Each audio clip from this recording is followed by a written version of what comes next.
আজকে আমি নিয়ে এসেছি দারুণ স্বাদের একটি কাঁকড়ার ঝালের রেসিপি। বাজার থেকে এনে রান্নার জন্য যা যা করণীয় তা আপনাদের সামনে তুলে ধরেছি। ভালো লাগলে একটি লাইক এবং সাবস্ক্রাইব করে দেবেন। তাহলে সময় নষ্ট না করে তৈরি করে ফেলি টেস্টি কাঁকড়ার ঝাল। প্রথমে আমি কাঁকড়াগুলোকে নিয়ে এসে ফ্রিজে কিছুক্ষণের জন্য রেখে দিয়েছিলাম, তাই কাঁকড়াগুলো ঝিমিয়ে গেছে। তারপরে কাঁকড়াগুলোকে গরম জলে দিয়ে কিছুক্ষণের জন্য রেখে দেব। গরম জল থেকে তুলে কাঁকড়াগুলোকে ভালো করে ধুয়ে নেব। তারপরে কাঁকড়ার দাঁড়াগুলোকে আস্তে আস্তে ভেঙে নিতে হবে। কাঁকড়ার পেটের কাছে যে অংশটা থাকে সেটাকেও তুলে নিতে হবে, আর উপরের যে খোলাটা থাকে সেটাকেও তুলে নিয়েছি, আর ভিতরেরকেও ভালো করে পরিষ্কার করে নিয়েছি। তারপর দুটো ভাগে ভাগ করে নিয়েছি। কষ্ট করার পর্বটা শেষ হয়ে গেল। এবার রান্নাটা খুবই সহজ। এরই মধ্যে আমি বড় বড় টুকরো করা আলু দিয়ে দেবো মাঝারি সাইজের দুটো পেঁয়াজ কুচি দিয়ে দেবো, একটি বড় সাইজের টমেটো কুচি, 5-6টা কাঁচা লঙ্কা চেরা আমি দিয়ে দেবো 1 চামচ রসুন বাটা, 1 চামচ আদা বাটা, শুকনো লঙ্কার গুঁড়ো দিয়ে দেবো 2 চামচ, হলুদ গুঁড়ো দিয়ে দেবো 2 চামচ, দিয়ে দেবো জিরে গুঁড়ো, ধনে গুঁড়ো, পরিমাণ মতো লবণ দিয়ে দেবো। এখানে আপনারা স্বাদের জন্য অল্প পরিমাণ চিনি দিতে পারেন, কিন্তু আমি চিনি দিইনি। এবার আমি অ্যাড করব সর্ষের তেল। এবার আমি সব উপকরণগুলোকে ভালো করে মাখিয়ে নেব।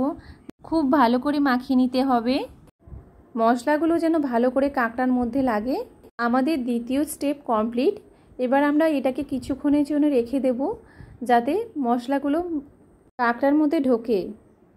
এবার কড়াইতে তেল গরম হয়ে গেলে দারুচিনি, লবঙ্গ আর জিরে দিয়ে 15 সেকেন্ডের মতন ফ্রাই হতে দেব।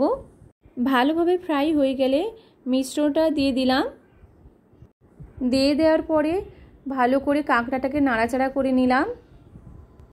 এবার মিডিয়াম আঁচে 10 মিনিটের জন্য ঢাকনাটা ঢেকে দিলাম, কিন্তু এর মাঝে মাঝে দুবার নাড়াচাড়া করে নিতে হবে। ঢাকনাটা খুলে আবারও কিছুক্ষণ নাড়িয়ে নেব। আবারও 10 মিনিটের জন্য ঢেকে দেব। কষানো কমপ্লিট হয়ে গেছে। হালকা করে গ্রেভিটা থাকবে, তার উপরেই আমরা জলটা দেব। 2 কাপ পরিমাণ জল দিয়ে দিলাম। এবার গ্যাসের ফ্লেমটা বাড়িয়ে আমি 10 মিনিটের জন্য ঢাকা দিয়ে দিলাম। 10 মিনিট পরে ঢাকনাটা আবারও খুলে ভালো করে একটু নাড়িয়ে নেব। আর দিয়ে দেব ধনেপাতা কুচি, আর উপর থেকে হালকা করে গরম মশলা ছড়িয়ে দেব। আবারও মিশিয়ে নেব গরম মশলাটাকে ভালো করে।